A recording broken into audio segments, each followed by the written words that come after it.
এই হচ্ছে আমাদের রুম, ডেলিভারি রুম। আর এই হলো আমাদের রাজপুত্র।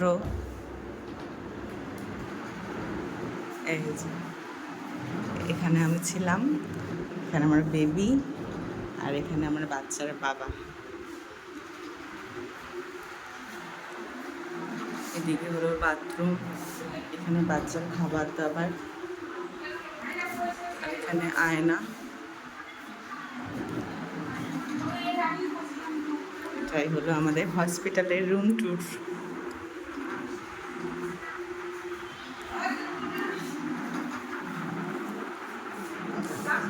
বাবা, আজকে আমার ছোট্ট বাবা বাড়ি যাবে, হাঁচি হাঁচি করে, হাঁচু হাঁচু হাঁচি দিচ্ছে, হাঁচি।